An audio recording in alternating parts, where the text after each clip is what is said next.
To people that don't follow Man City, Belgium, or Kevin De Bruyne, I imagine you probably just imagine thinking like, okay, like he's really, really good for Man City.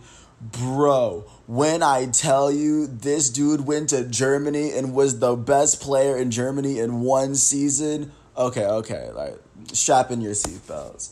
But right now it is Thursday, July 16th, 2020. Here in this quarantine, I'm James Sims. And for this episode, I'm doing an elite profile on Kevin De Bruyne, the Belgian center attacking, or like he's more of a attacking, but he's a midfielder currently playing for Man City. He's 29 years old, still in the peak of his prime, and what he's accomplished up until now is mad impressive. So I mean, just to give you a little bit of background, he started off in the Belgian league playing for Genk, which is a good team. Like at a really, really young age, like starting out at 17. He eventually got sold to Chelsea in 2012 for $9 million for such a young player. And immediately he was loaned to Werder Bremen in the Bundesliga. And then following that, he was immediately signed from Chelsea by Wolfsburg in 2014. And when I tell you Kevin De Bruyne had a wild season that year. That next full season, Wolfsburg would finish second in the Bundesliga. They finished 10 points behind Bayern.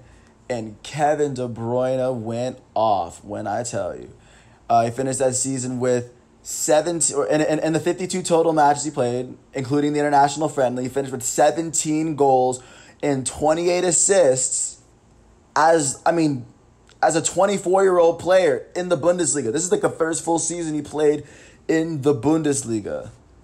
In the 34 games in the Bundesliga, he finished with 10 goals. He finished with 20 assists. That assist was just broken by Thomas Müller. Only one other person in the history of the Bundesliga has scored that many goals in a season. Kevin De Bruyne came in there and broke the record in one full season.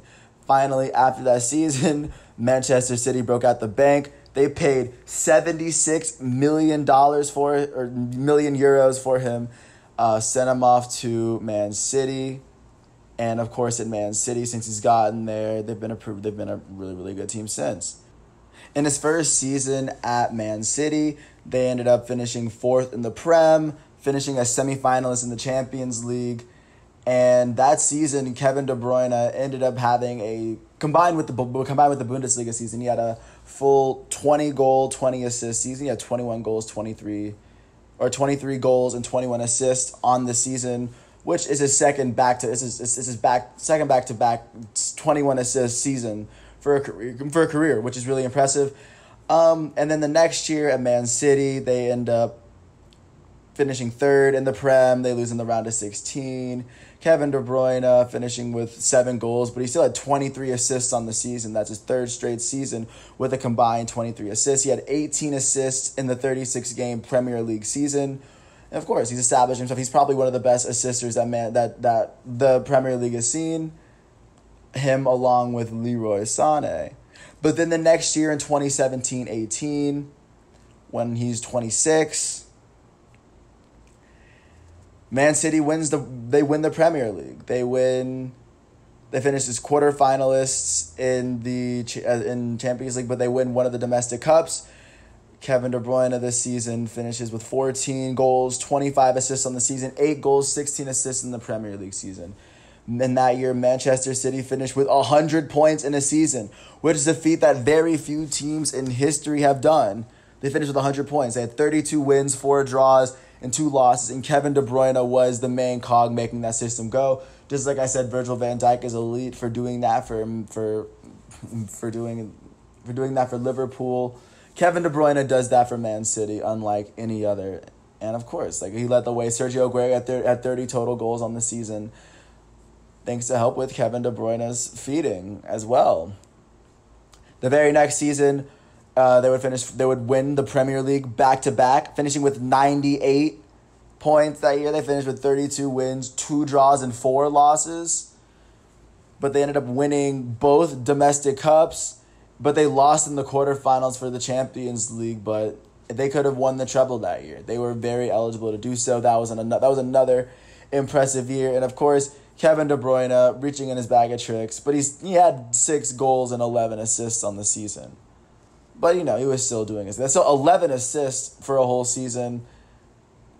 I mean, that's 34 games out of 62. I don't know if there was something up with him. I think he was hurt for a portion of the year. I'm not personally sure, so don't take my word for that. If you know, you know. And then, of course, this year, currently with Man City, they're second in the Champions League. They've already won the domestic cup. They won the Community Shield. And this season, the 49 games he's played, he has 17 goals and 26 assists in the total games. And in the 33 Premier League games he's played, he has 11 goals and 18 assists. I don't think you understand how hard it is to get 18 assists. Not many players finish with 10. He's finishing with 18, and it looks like he might finish with more, depending on how this Man City season finishes. So, when you look at a player such as Kevin De Bruyne, he's a 29-year-old player who started out in Belgium, was basically passed on by Chelsea to Germany, where a team in Germany found his potential. He played in Germany for 1 year, became their assist record meister in one season, but Thomas Müller broke it in his 11th season in the Bundesliga. But still, that's still a lot of assists to record in a 34-game season.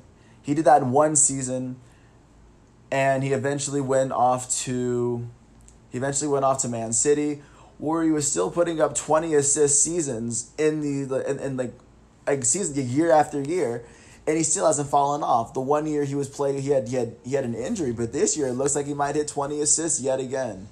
Don't count this guy out. I have no idea if he's gonna stay with Man City, because I mean they did get their Champions League sentence appealed, but it's curious to see as to whether he stays with Man City. He could go back to the Bundesliga and join up with Bayern Munich if Bayern Munich somehow gets the money to poach him.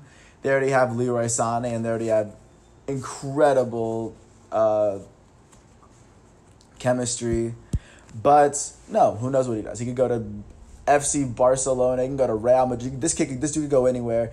This dude can impact any team, and he's done so for Man City. Man City, for the last couple of years, they've been, if not the best, the second best team in all of the Premier League. So I wouldn't count him out in terms of that. As of right now, at 29 years old, I would consider him elite. When I look back at this time, I'm going to remember Kevin De Bruyne. I will look back and be like, wow, Kevin De Bruyne was a really good soccer player. But, I mean, that's really all I really have to say. I have no idea what he's going to do going on, but I like the situation that he's in with Man City. But Leroy Sané did jump ship. I have no idea if the other Man City players are going to jump ship. He's 29. He has to, I assume he wants to win the Champions League. He has yet to. So who knows what he does? That's the only thing he has to win. He already won a Premier League. He just has to win the Champions League. Who knows what he does? But if you ever get a chance, just peep my boy. He wears number 17 on Manchester City. And when he's playing, I promise you, this guy changes the outcome of a game. And he can very well impact the outcome of a team's season depending on its roster. And with that, I wish everyone well. And yeah, just peep my guy. When you watch Kevin De Bruyne, just be like, okay, are other soccer players even close to this good? And peace out.